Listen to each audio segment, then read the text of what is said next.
1933 ईस्वी में Adolf Hitler Germany की सत्ता में आया और उसने एक नस्लवादी साम्राज्य की स्थापना की, जिसमें यहूदियों को सब ह्यूमन करार दिया गया और उन्हें इंसानी नस्ल का हिस्सा नहीं माना गया। 1939 में जर्मनी द्वारा विश्व युद्ध भड़काने के बाद हिटलर ने यहूदियों को जड़ से मिटाने के लिए अपने अंतिम हल को असल में लाना शुरू किया। उसके सैनिक यहूदियों को कुछ खास इलाकों में ठूसने लगे, उनसे काम करवाने, उन्हें एक जगह इकट्ठा करने और मार डालने के लिए विशेष कैंप स्थापित किए गए। यहूदियों को इन शिविरों में लाया जाता और वहां बंद कमरों में जहरीली गैस छोड़कर उन्हें मार डाला जाता।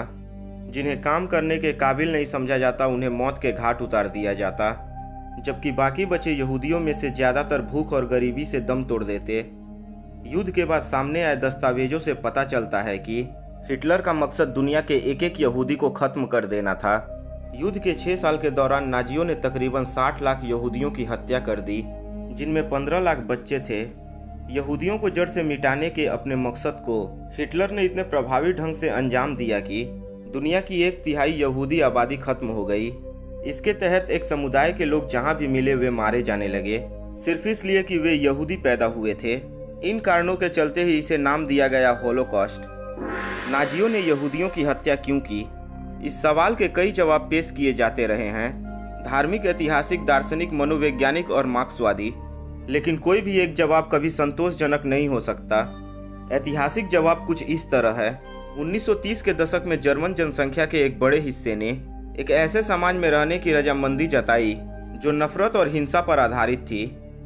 वे जिस व्यवस्था से बंधे थे उसकी केंद्रीय धारणा यह थी कि यहूदी लोग हर उस चीज की नुमाइंदगी करते हैं जो जर्मनों के खिलाफ है और इसलिए यहूदियों को खत्म कर दिया जाना चाहिए।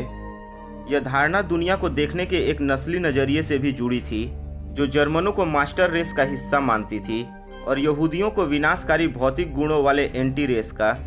जब यहूदियों का भौगोलिक रूप से खात्मा संभव नहीं हो सका, तब उन्होंने सबसे कट्टर रास्ता अख्तियार किया, जो था अंतिम हल।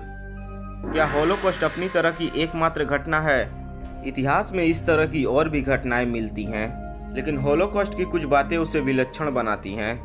नाजी जर्मनी के अलावा भी कई सरकारों ने कैंप सिस्टम और टेक्नोलॉजी का सहारा लिया और इतिहास में ज़्यादातर हिस्से में यहूदियों का कत्ल किया जाता रहा।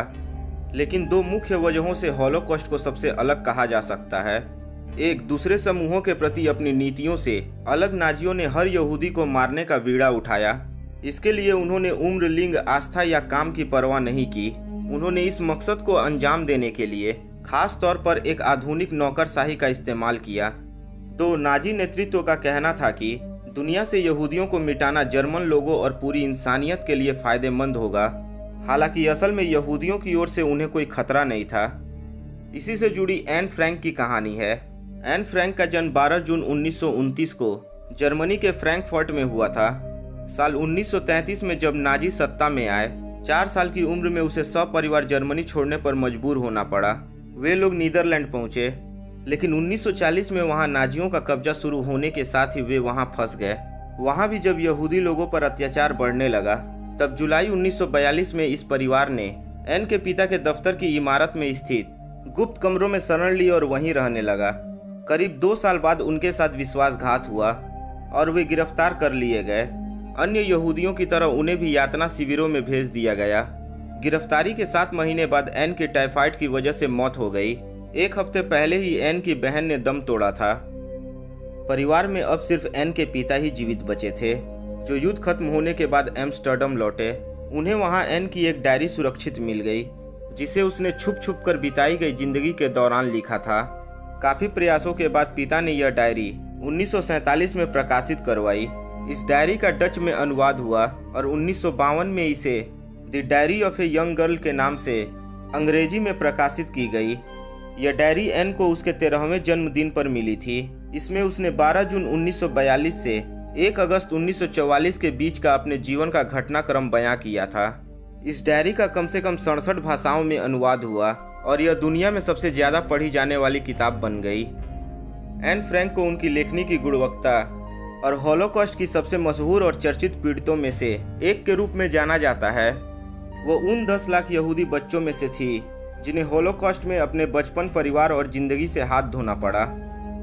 तो दोस्तों, आपको हिटलर और यहूदियों के बारे में क्या कहना है, कमेंट बॉक्स में लिख कर हमें ज़रूर बताइएगा।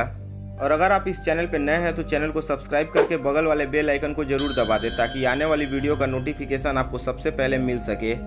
तो दोस्तों, मिलते हैं अगली वीडियो में। जय हिंद, जय भारत।